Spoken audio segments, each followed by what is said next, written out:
Mbappé, on dirait qu'il est seul au monde. Sur cette photo prise à la sortie du vestiaire, tous ses coéquipiers lui tournent le dos. Il a l'air complètement perdu. Une solitude encore plus flagrante lors du match joué à Liverpool. On le voyait déjà sur le terrain, mais cette scène filmée à la sortie du vestiaire est encore plus captivante. On y voit Mbappé en train de parler avec Bellingham et Rudiger arrivé pour converser avec l'anglais. En ignorant totalement Mbappé, l'attaquant français reste en retrait, le dos collé au mur. Bellingham parle à Brahim Diaz et montre Mbappé de la main. On se demande bien ce qu'ils sont en train de se dire. On sent que Mbappé cherche les regards de ses coéquipiers. Brahim Diaz ose à peine le regarder. Quoi qu'il en soit, cette conversation n'a pas eu l'effet escompté. Le Real Madrid a été humilié à Anfield Road. Et Mbappé a traversé le match comme un fantôme. Il a même raté un penalty. Après avoir manqué le penalty, aucun de ses coéquipiers n'est venu le soutenir. Il est resté seul, les mains sur le visage. Une image de détresse reprise en une du quotidien Marca, évoquant une réalité cruelle pour Mbappé. Le match suivant contre Getafe, Mbappé a préféré laisser la responsabilité du penalty à Bellingham. Un geste qui n'a rien d'anodin et qui montre à quel point il est en manque de confiance. Cependant, Mbappé a tout de même ponctué son match d'un très joli but. Et c'est là tout le paradoxe. Il est toujours capable d'éclairs de génie. L'attaquant français est loin des attentes des supporters madrilènes depuis son arrivée au Real Madrid. Pourtant, ses statistiques sont là. 10 buts en 19 matchs. C'est correct. Mais c'est surtout l'impression laissée dans le jeu qui inquiète. Comme si Mbappé n'arrivait pas à s'adapter aux autres stars du Real. Ses prestations faméliques dans les grands rendez-vous nourrissent également les critiques. Où est donc passé le prodige de Bondy?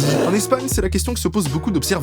Ancien directeur sportif de la Casablanca, Jorge Valdano estime que le problème de Mbappé est mental. Chaque fois qu'il touche le ballon, il veut réaliser l'action de sa vie et cela affecte sa sérénité. Sa quête d'éclat permanente a fini par éteindre sa lumière. Ce qui frappe surtout les observateurs, c'est le manque de révolte de Mbappé quand il fait un mauvais match, comme s'il subissait les événements. Il ne s'énerve pas, ni contre ses adversaires, ni contre l'arbitre, ni même contre lui-même. Il accepte les mauvaises soirées avec une froideur déroutante. L'inquiétude est telle que les socios madrilènes craignent d'avoir un nouvel Eden Hazard. La comparaison est dure tant le Belge a été un énorme flop au Real. Mbappé n'est pas au meilleur de sa forme, surtout dans sa tête. Intronisé capitaine des Bleus, il a manqué les 2 premiers rassemblements pour des raisons qui sont restées assez mystérieuses. On a bien compris qu'il avait ses propres démons à chasser. Des proches du joueur ont confié à l'équipe qu'il avait un problème mental. Appelez ça comme vous voulez, mais Kylian a un problème mental depuis plusieurs mois. Cela ne se règle pas comme ça. Il faut du temps et un travail qu'il effectue avec des spécialistes. C'est quel genre de proche qui parle à la presse comme ça? En tout cas, Mbappé peut compter sur de nombreux soutiens, que ce soit ses coéquipiers au Real et en équipe de France,